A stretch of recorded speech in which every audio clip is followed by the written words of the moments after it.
So, apparently, because ayaw nila pumayag, dalawa Senado natin ngayon. You have the Senate of the Philippines and you have the Senate of Malacanang. If you follow the rules, hindi siya pwedeng tanggalin kung walang 13 at hindi pwedeng palitan kung wala rin 13. So, I'll make that clear ha. Senate President Pro Temp, Senate President, Secretary of the Senate, o SAA, kailangan yan 13 ang botong ilagay, 13 ang boto pag tinanggal. Hindi nila sinunod yan. So meaning, hindi legitimate si Attorney Bantug. No? So having said that, ayaw namin maipit yung mga empleyado. So I sent him a letter to talk with Attorney Bantug and nag-offer kami kung gusto ni Senator Win, pareho na lang kami pipirma kahit walang designation. So I think the letter was delivered mga 8 a.m., a little bit past 8. Ang sagot nila noong 12 o'clock is that hindi na siya secretary at mag-turn over na lang. So I really want to avoid sa dami ng problema ng ating bansa that we have to write land bank, maipit yung sweldo ng mga empleyado and everything. And I'll never bend the law, nor will I bend the Constitution, but I will bend backward for our employees para hindi sila maipit sa gulo for as long as it doesn't bend the law. Diba?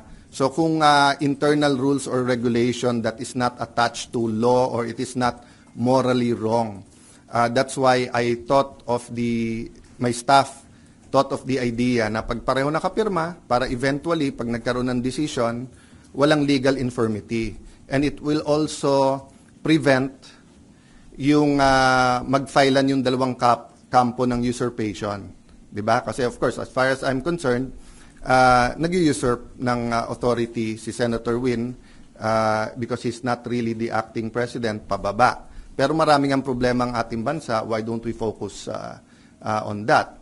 So, apparently, because ayaw nila pumayag, dalawa Senado natin ngayon. You have the Senate of the Philippines and you have the Senate of Malacanang. No? So, yung Senate of Malacanang had the hearing kanina. And you have two Blue Ribbons Committee.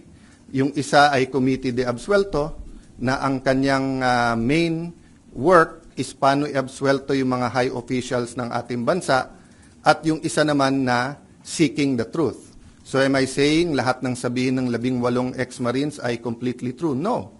What I'm saying is nga, give them a chance. I heard they have other evidence, including videos. I heard that if they come out and there's full support na nararamdaman, may iba pang mga witnesses na may mga dokumento, may mga ebidensya na lalabas din. So as a nation, we have to decide whether the Senate will be under the thumb of Malacanang. And now that it is very clear to us that the biggest ever corruption scandal is the flood control scandal, if it's acceptable to us that we witnessed this morning, the biggest cover-up committee hearing of our generation. Diba? So, ganun lang kasimple yon. So, in the same manner na nag-propose kami na parehong pipirma, I have not talked to Senator Marcoleta, so hindi ko alam kung papayag siyang dalawa silang chairman or whatever, but we have to find a solution that yung mga witnesses ay makakapunta ng malaya na protektado ng batas at independent yung Senate. Having said that, mahaba panahon, as I said kanina, let's focus on Mindanao and on the relief and rehabilitation, especially kung may mga lives that are at stake now because dun sa mga buildings, I don't think all of us fully know the extent. So far, nakikita lang natin yung mga videos, no?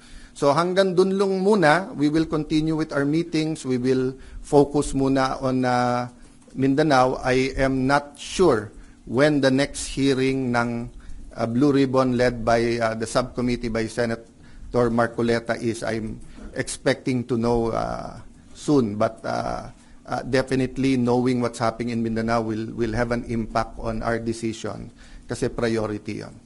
Okay, question is from Janice Cosio.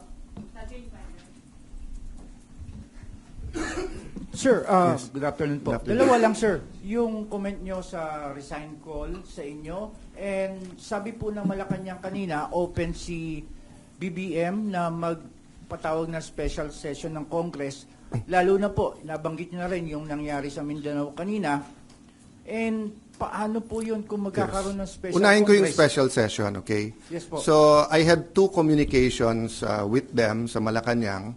And both cases, sinabi nila sa akin, hindi pa handa yung mga bills na gusto nilang ipapasa para dun sa uplift. So, biglang nung nagpalit ang majority, biglang kailangan ng special session dahil may bills na. Actually, kung may official silang bills, dapat na i-file na yon para na-refer na sa committee, di ba? So sabi nila, inaayos pa nila. But having said that, kung bigla nilang naayos from the time I had discussions with them, may LEDAC, pinospone nila the day before, tinawagan ako ng secretary na head, and then sabi niya, sir, pwede ba ituloy bukas? Sabi ko, kayo nag-postpone, ready ako. Tapos hindi rin naman nila tinuloy. Yung sinasabing magtrabaho tayo, nagtatrabaho kami, ready kami magtrabaho. Sila nag-walk out, kaya nagkaroon din kami ng parliamentary tool na ginamit. Sinasabi ni Senator Lacson paulit-ulit, and I feel bad for the generals, and I apologize in behalf of the whole Senate, both the majority and minority.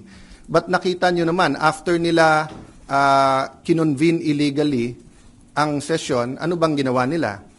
Nag-adjourn sila sine die. Ang calendar natin pwede pa hanggang Friday. Hindi naman nila tinuloy yung session ng Thursday, Friday. Sasabi nilang mga gusto nilang ipasa eh. So ang problema natin sa kabila ay double standard. Iba ang sinasabi, iba ang ginagawa. So doon naman sa nananawagan na mag-resign, as I said, pag-usapan na lang natin in a few days after yung focus tayo sa Mindanao, but especially yung mga former presidents, yung mga nagkampi-kampi na mga Marcos na rin, papasalamat ako sa inyo sa call nyo na mag-resign ako bilang Senate President kasi ibig sabihin, nire-recognize nyo pa rin ako as Senate President. Kasi kung hindi nyo na ako nire-recognize as Senate President, ba't kayo nananawagan na mag-resign ako as Senate President? Di ba? Sir, kung gamitin ng Malacanang itong nangyari sa Mindanao, No, patawag ng any special session that will redound to the good of the Filipino people is welcome. The special session is in the Constitution.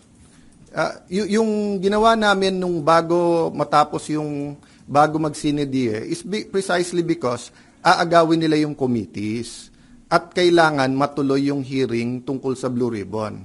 Having said that, Mindanao is now. Diba? They need the attention now. So if there's needed legislation, good. We will meet right away. If not, then tulong-tulong tayo. But aside from that, let's remember that the committees can continue to work.